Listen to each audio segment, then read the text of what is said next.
এদিকে কানি বলে, বিঘাতে প্রায় ৮০,০০০ টাকা। আমরা বিক্রি লক্ষ্যমাত্রা ধরতেছি ইনশাল্লাহ ২ লক্ষ টাকার কাছাকাছি। দীর্ঘ ১২ বছর প্রবাস জীবন কাটানোর পর কৃষিকে পেশা হিসাবে বেছে নিয়েছেন উত্তর ফটিকছড়ি দুলিয়াছড়ি গ্রামের সাইফুল ইসলাম সুমন। দীর্ঘ ১২ বছর দুবাইয়ে প্রবাস জীবন কাটানোর পর দেশে এসে কৃষিকে পেশা হিসাবে বেছে নিয়েছেন সাইফুল ইসলাম সুমন। বর্তমানে শশা ক্ষেত করে স্বাবলম্বী দুবাই প্রবাসী সাইফুল ইসলাম সুমন। শশা ক্ষেত করে কয়েক মাসে লাভবান হয়েছেন অনেক টাকা। চলেন ওর কাছ থেকে কিছু কথা শুনি। আসসালামু আলাইকুম ভাই। ওয়ালাইকুম সালাম। ভাইয়া, আপনি প্রবাস থেকে আইসা এখন কৃষি ক্ষেত করতেছেন, কারণ কি?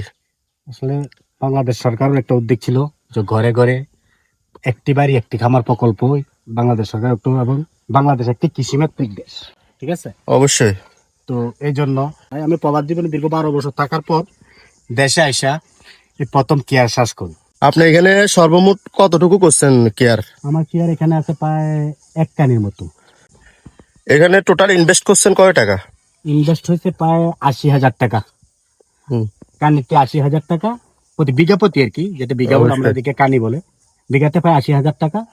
আমরা বিক্রি লক্ষ্যমাত্রা ধরতেছি ইনশাল্লাহ ২ লক্ষ টাকার কাছাকাছি ইনশাল্লাহ।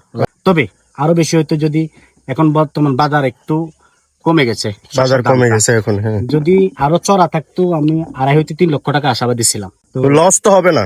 না, লসের কোনো সম্ভাবনা, যদি আপনি শ্রম দিতে পারেন, হুম, সঠিক পরিচর্যা করতে পারেন, কি মাঠ পর্যায়ে কৃষকদের সাথে এবং কৃষি কর্মকর্তাদের সাথে সর্বক্ষণ যোগাযোগ রেখে সঠিক পরিচর্যাটুকু করেন, কেয়ার ক্ষেত্রে কখনো লস। ভাইয়ের মুখ থেকে যেটা শুনলাম, আসলে লস হওয়ার কোনো সম্ভাবনাই নেই। এত সুন্দর একটা উদ্যোগ প্রবাস জীবন কাটানোর পর উনি দেশে আইসা কৃষিকে পেশা হিসেবে বেছে নিয়েছেন।